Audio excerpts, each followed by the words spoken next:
Dean's jaws drop. Denzel Washington just exposed Diddy, and the courtroom will never be the same. You guys buckle up, because the unthinkable just went down in that courtroom. Like nobody saw it coming. Nobody. When the bailiff called out his name, jaws dropped. You could literally feel the air being sucked out of the room. Yes, the legend, the icon, the king of grace and mystery, walked in like he was stepping onto the set of a final scene. Except this was no movie. It was real, and it was dead serious. There was no PR team, no entourage, no cameras chasing him for red carpet interviews, just Denzel in a crisp black suit, a blue tie, and a folded piece of paper in his hand like it held the fate of the world. He locked eyes with Diddy for half a second, and honey, it was ice cold. That look, it said everything. Diddy instantly looked away. The judge even leaned forward like, wait, what is happening right now? This wasn't some actor trying to grab headlines. Denzel didn't come for clout. He came for truth. And oh, baby, when he opened his mouth, what came out was earth-shattering. I'm not here because I want to be, he began, calm as ever, but with fire in his eyes. I'm here because I couldn't live with myself if I didn't come. Girl. Chills. Literal chill. He told the court he had stayed quiet for months, torn apart inside, fighting the urge to speak, knowing the moment he did, everything would change. But what he finally revealed? It flipped the entire trial on its head. He saw things, he heard things, and he kept silent. He said it to the jury, to everyone. This isn't about revenge, Denzel said, staring straight into the jurors' souls. This is about what happens when power goes unchecked. And if you think this trial is wild now, wait till you hear what Diddy was planning next. That's when the courtroom leaned in, and Denzel, baby, he didn't hold back. At all. He painted a picture of the early 2000s when Diddy was moving like a ghost between Hollywood and hip-hop, building an empire of charm, fame, and something way darker. Denzel said Diddy used to joke about running the town, owning the narrative. But as time passed, those jokes turned into warnings. You know how to stay on top. Diddy once whispered to Denzel at a private dinner, you stop playing Earth's game. At first, Denzel thought it was just some bizarre metaphor, but no, baby, he was being literal, because what came next made everyone's blood freeze. Denzel said whispers started reaching him, late night convos at industry retreats, nervous phone calls, slurred confessions over too much champagne. People were scared. Not just about the freak-offs, but about Diddy's obsession with escaping, and not metaphorically. No, literally escaping the planet. Denzel said someone close to Diddy told him he's not planning the next phase of his brand, he's planning for the next planet. And guess what? It wasn't a joke. This man, this actual mogul, was allegedly building a plan to flee the Earth, like designing an actual spaceship. And baby, it wasn't just a spaceship. It was a floating freak-off club, a whole nightclub in orbit. Let that sit for a second. Denzel described a retreat in Nevada, 2020. 20 of the most powerful people in entertainment and tech. No press, no phones, just mega minds and mega billions.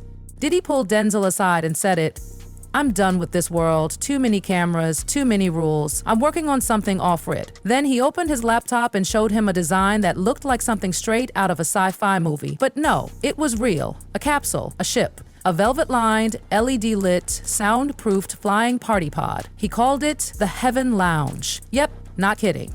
Diddy said, I'm about to host the first zero-gravity freak-off. Like this was a brand. Like he was franchising his scandals into the stratosphere. And y'all, he meant it. A contractor working on the spaceship grew suspicious. The capsule wasn't registered with any legitimate space agency. The specs didn't match science goals. There were soundproof walls, twilight lighting, velvet lounges, high-volume speakers, and insulation designed to block out screams. The contractor tipped off federal agents in late 2023.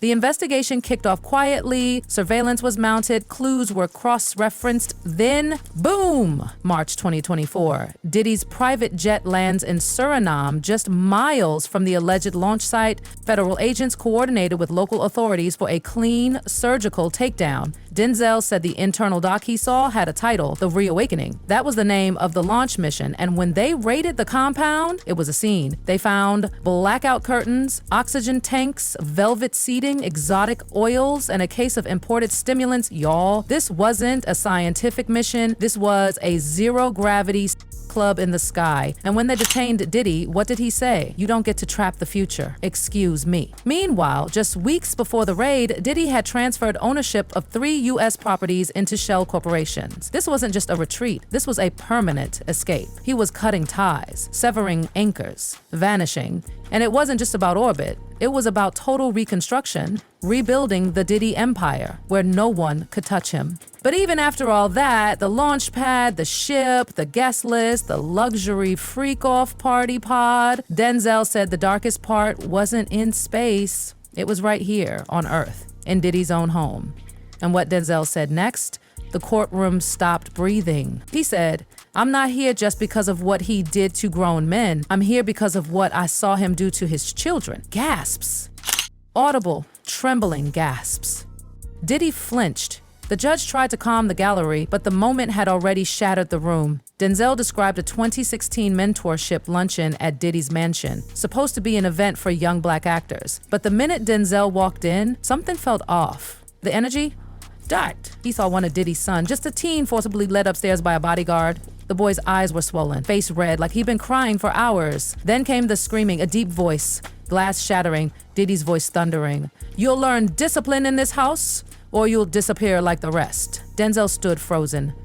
He didn't know whether to run in or run away, and that haunted him. Later, he asked the boy if he was okay. The teen whispered, it's just how he shows love. It's normal. But Denzel knew. That was not love. That was not discipline. That was domination, he said through tears.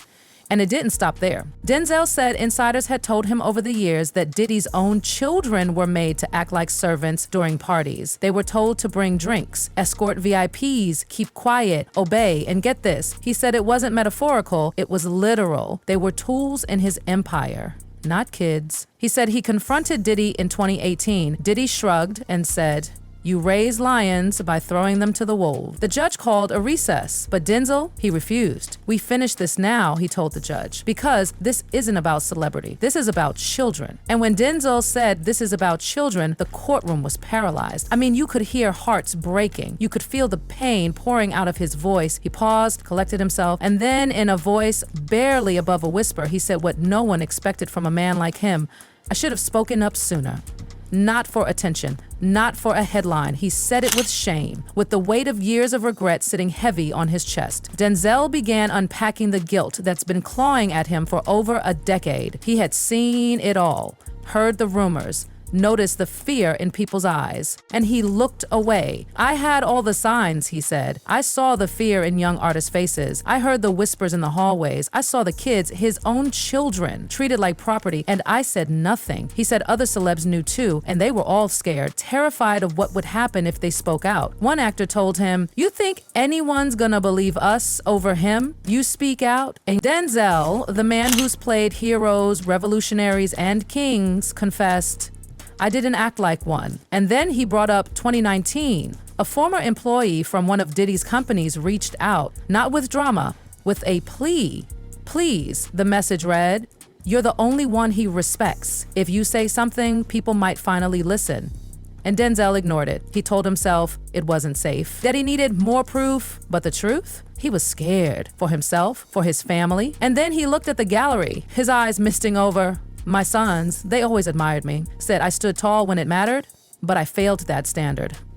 I protected my career instead of protecting people. I mean, how do you breathe after that? He went on to describe the nightmares, the sleepless nights, dreams where he was stuck inside a Diddy party, but everyone had masks instead of faces, and every time I turned around, one of my kids was there, trapped, crying. He couldn't take it anymore. And when he found out about Diddy's launch plans, that was the final straw. If I stayed quiet, I would have watched him leave Earth while all the victims stayed behind, bleating, broken, unheard. And that, he said, was something he couldn't let happen. But Denzel wasn't done, because he pulled the curtain off the entire industry, the machine, the protection network that Diddy allegedly operated within for decades. He said it plain. Diddy didn't build this empire alone. He had a system, a web of silence, PR reps, lawyers, executives, influencers, people whose job was to keep him untouchable. He said after every major event at Diddy's estate, there was a crew, not for cleanup, for erasure. They brought blacklight scanners, shredders, industrial cleaners, not for trash, for evidence, for secrets. And then came the part that left the entire courtroom with goosebumps. In 2015, Denzel said he was at a private screening at Diddy's house. During the event, he wandered into a back room and saw a man in security uniform packing hard drives into a case. When Denzel asked what he was doing, the guy panicked and said, "Just standard sweep, sir. Client privacy protocol." Later, Denzel found out those drives had footage, secret recordings, guests at parties who had no idea they were being filmed. And it doesn't stop. In 2018, a studio executive emailed Denzel. The message read, "If the press ever gets their hands on the 3 file, we all go down with him. Stay clear." Denzel deleted the message, but never forgot the words. And then he pulled out the final piece, a printed NDA. Not just any NDA, one that he was personally handed in 2011 after a charity event at Diddy's mansion. It looked innocent, just a regular RSVP form. But the fine print? It said that any expression of discomfort, testimony, or documentation related to private functions would be considered a breach of contract. In other words, if you even dare to talk about what you saw, you'd be blacklisted, silenced, destroyed, Denzel said. Hundreds of people signed forms like this. Some didn't even read them. Some didn't feel like they had a choice. And those who refused, careers vanished overnight. You'd hear whispers, Denzel said. "She broke the code." He talked to a journalist. Next thing you know, they're gone. He looked at the jury. This wasn't one man doing bad things. This was a system built to protect him at the cost of anyone who didn't play along. And then, finally, after all of this, the judge asked if he'd like to close, and Denzel stood, and it was like the entire room held its breath. He looked right at Diddy. "You said you were building something eternal, something that couldn't be touched. You thought if you made it to space, you'd be untouchable." He paused. "But you don't escape the truth by leaving the planet. You just leave the people you destroyed behind." Then he turned to the courtroom. And what came next? It wasn't just a closing statement, it was a reckoning. With the entire courtroom hanging on his every word, Denzel Washington looked out at the gallery, not as a movie star, not as a Hollywood icon, but as a man haunted by truth. "If Sean Combs had made it onto that shuttle," he said slowly, "he would have disappeared into the stars, no charges, no trials, just more silence, more victims, and the world would have called it ambition." That line hit like a truck. Some people in the courtroom literally clutched their chests. And then Denzel dropped the line that ended all arguments. There are people who will say this is all too wild to believe, that a man like Diddy couldn't have done this, but those people haven't seen what I've seen, haven't heard what I've heard. And then, brace yourself, he said Diddy told him, drunk at one of those infamous freak-off parties, "You know why I'll never get caught? Because I'm not of this world." Excuse me, like what? That wasn't ego, that wasn't confidence. That was a man who truly believed he could transcend consequences, that he was above justice. The entire room froze. The judge's mouth dropped open. Jurors exchanged looks of disbelief. Some were on the verge of tears. Others just stared at Diddy, who now had his hands covering his face. And Denzel wasn't done. "I came here today not to be a hero," he said, his voice cracking, "not to be applauded. I came here to end this madness." He held up that same folded piece of paper he walked in with. "For the people he hurt, for the children who never had a voice, for the artists whose dreams were destroyed, for every person who didn't survive the climb." And in that moment, it wasn't just about Diddy. It was about every system, every cover-up, every enabler that had kept this monster untouchable for years. Took a deep breath. Because if he had made it to space, it would have never ended. And then, just like that, he folded the paper, stood up, and walked out. No applause, no cheers, just silence. Because some moments don't need noise. They need gravity, they need weight. They need silence so loud it echoes for generations. And for the first time since this trial began, even Diddy, the man who had always smiled, always posed, always played the part, was sitting there with his hands over his face. No smirk, no arrogance, just a man whose empire was turning to dust. And y'all, the courtroom may never recover. Denzel Washington didn't just testify, he detonated. This trial just went from wild to galactic. Diddy wasn't just dodging lawsuits, he was planning to leave the freaking planet. zero gravity freak-offs, hidden tapes, child mistreatment. This is no longer about scandal. It's about a full-blown systemic nightmare. And Denzel, baby, he didn't walk in like a movie star. He walked in like a truth bomb. And when he walked out, he left the whole courtroom in shock. Let's be real. If this is what's being said in public, can you imagine what's still hiding in the shadows? The question now isn't, is Diddy guilty? It's, how the hell did he get away with this for so long? And that folded piece of paper Denzel carried, it might just be the beginning of the end.